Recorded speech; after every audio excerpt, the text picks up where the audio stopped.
Your first call sheet read-through. Your first call sheet read-through. Decode times, locations, departments, and notes at 7:05 a.m. The camera truck shows up to the wrong address, because the call sheet listed Warehouse 3 and everyone heard Warehouse 13. By 7:20 a.m., you're calling the driver, texting the assistant director AD, and trying to pull a coherent picture out of half-updated group chats. That kind of morning doesn't happen because people don't care. It happens because the call sheet read-through didn't turn the document into a clear, shared plan. Your job in the first minutes isn't to memorize every line. It's to decode the call sheet into decisions: when people report, where they report, which department those details affect, and what the notes actually require. After this chapter, you'll be able to read a call sheet once and walk away with a clean what happens when, where, for whom summary, so your day starts accurate and calm instead of reactive. For this chapter, use my framework, the Call Sheet Decoder. You'll apply it to the exact parts that cause delays, call times, locations, departments, and notes, so you catch problems before anyone else does. Why call sheet decoding prevents morning chaos? A call sheet looks simple, but it's packed with compressed meaning. One line can contain a time, a location, and a department, plus a condition that changes the plan. When you skip decoding, you miss the detail that turns into a real-world problem. The driver doesn't know which gate, the props team doesn't know when they can load, or wardrobe shows up for a different call time than they expected. This is where the junior production coordinator Tanya, age 26, learns quickly. On her first week, she read call sheets like a checklist: call time, 7 o'clock. Address, 123 Main. Then she got burned by a line in the notes that said, wardrobe call moves to 6:15 for fit. The crew started at 7 o'clock, but wardrobe had to be ready earlier. Tanya didn't misread the document, she just didn't decode that notes section as a separate instruction stream with its own rules. Decoding fixes this by forcing you to separate the call sheet into 4 components that drive action. Call times tell you what clock governs each group. Locations tell you where each group physically reports. Departments tell you which people the information applies to. Notes tell you what conditions, changes, or special instructions you must act on. Practical takeaway: self-check. After any call sheet read-through, ask yourself one question: if I had to explain the day to a new driver and a new crew member from scratch, could I do it using only what I decoded? The Call Sheet Decoder: how to read times, locations, departments, and notes. Your first read-through needs to produce usable output, not just understanding. The Call Sheet Decoder turns the call sheet into 4 clean passes, each one focused on a specific type of information. You don't need fancy tools for this, you need a consistent method. Decode call times by who reports when. Don't treat the call time as one global number. Find the main call time, then scan for anything that changes it: earlier calls, target starts, arrive by, or report to language tied to departments. If the sheet lists a general call time and then adds makeup call, 5:45, you treat those as separate clocks. Example from your read-through: if the call sheet shows crew call 7 a.m. and the notes say wardrobe fit begins 6:15, you already know wardrobe will start before the crew call. You don't wait for someone to ask. Decode locations by where each group lands. Locations can include street addresses, unit numbers, building names, or indoor areas, like Stage B backlot gate 2, or loading dock A. The failure mode is assuming the location is universal. Instead, look for location variations tied to departments or timing changes. Concrete move: highlight or copy the location lines that include entry instructions: use gate 2, check in at security, parking in lot C, or walk to building 14. Those details prevent the wrong door problem. Decode departments by which team this instruction belongs to. Departments might appear as headings: camera, art, wardrobe, props, or a shorthand in notes. Your job is to map each instruction to the department it affects. If the note says all grip trucks stage at, that's not a general instruction, it's a grip staging rule.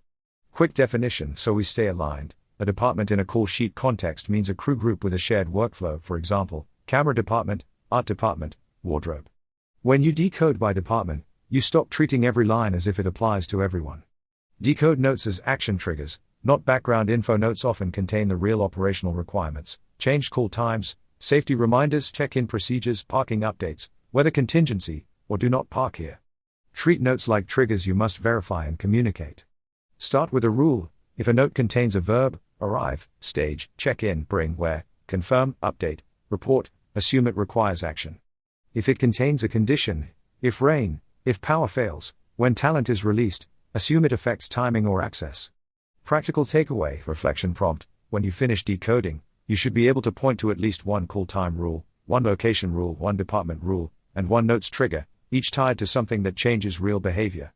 Put the decoder to work, Tanya's first read-through, and your version. Here's what a solid read-through looks like when you run the Call Sheet Decoder end-to-end. Tanya's example uses a common setup, a general crew call, department-specific call times, a location that includes a gate/check-in instruction, and notes with a couple of action triggers. Step-by-step read-through, with what you should write down. Find the main crew call time and confirm the time format. Look for the primary call or report time on the sheet. Confirm whether it uses AM/PM, and whether it says report or arrive by. Those words matter because arrive by 6:30 often means you start unloading immediately at that time. Expected outcome. You write one line in your notes, crew reports at _time plus AM/PM. Scan for department-specific call times that differ from the main call. Search the call sheet for any of these patterns: makeup call, wardrobe call, camera call, talent call, drivers, stunt call, art department, props call. When you find them, record the department and the specific time. In Tanya's case, she spots, wardrobe fit begins 6:15. Even if the sheet doesn't label it as wardrobe call, she treats fit begins as a start time that the department must meet. Expected outcome. You end up with a mini list like wardrobe, 6:15 fit start and crew, 7 o'clock report. Decode the location into check-in and parking realities. Copy the location details exactly as written, especially entry points. If the sheet says something like main entrance off 8th Street, check-in at security, write that too. If it says loading dock, write the dock name/letter. Tanya notices, use gate 2 for production vehicles, security will direct you. That single line prevents an entire morning of where do we park? Questions. Expected outcome. You produce a single arrival script sentence you can reuse. Production vehicles use gate 2, check in at security for direction. Decode notes into action triggers by department. Read the notes section slowly and tag each note with a department or general. If a note says props must be on set 30 minutes before camera, that belongs to props and possibly to the AD workflow. If a note says wardrobe racks must stay covered during transport, that belongs to wardrobe and affects how they handle items. Tanya finds 2 notes that change behavior. Wardrobe fit begins 6:15 in room 3. No parking on the north curb, use lot C. Expected outcome. You translate notes into do this before that instructions, each tied to a department. Do a final consistency check. Compare your decoded items against the day's timeline. Ask, do any department times conflict with the location access window? Does any note imply a different check-in route? If something doesn't add up, flag it immediately, don't wait for calls to start. Expected outcome. You catch contradictions before the crew starts arriving. Quick checklist. Use this every morning. Confirm the main crew call time and whether it says report or arrive by. Record department-specific call times, wardrobe, makeup, camera, props, etc.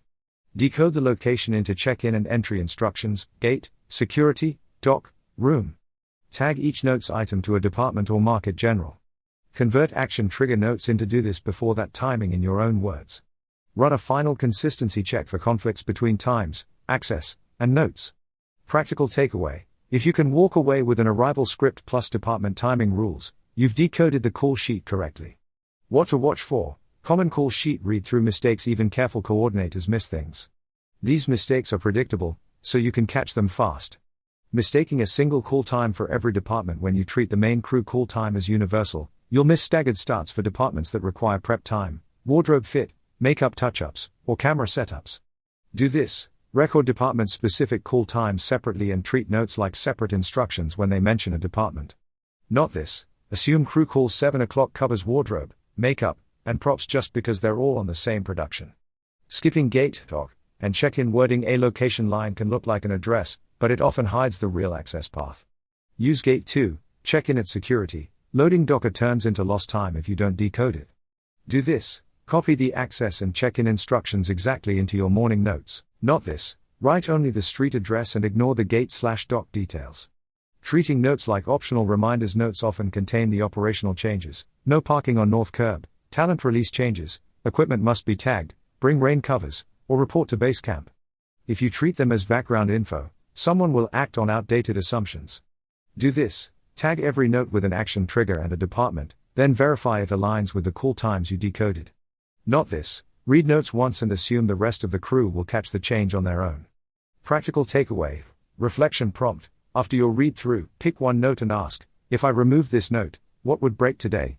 If you can't answer, you haven't decoded the note's operational impact yet. Closing. Your day gets easier the moment the call sheet becomes action. A call sheet stops being a document the moment you decode it into decisions. When you separate call times, locations, departments, and notes, and you record them as action triggers, you reduce the number of questions that hit you during the day. You also protect other departments from misunderstandings that feel small on paper but cost real time on set. Keep that momentum going. Once you can decode accurately, you can start communicating what you decoded in a way that keeps the production moving. Next, you'll focus on how to turn those decoded details into clear, fast updates without adding noise. Table of contents. Your first call sheet read through. Building a daily call sheet summary. You can trust scheduling updates, when to send and what to include. Location and transportation checks for production vehicles. Department coverage, catching gaps before they matter. Notes management, tracking changes through the day using your software tools to reduce manual errors. Communication cadence, keeping AD drivers and departments in sync. Practical metrics for coordination and what they mean, handling day of changes without losing control. End of day wrap, capturing lessons for tomorrow. Standards and templates, your go-to reference pack.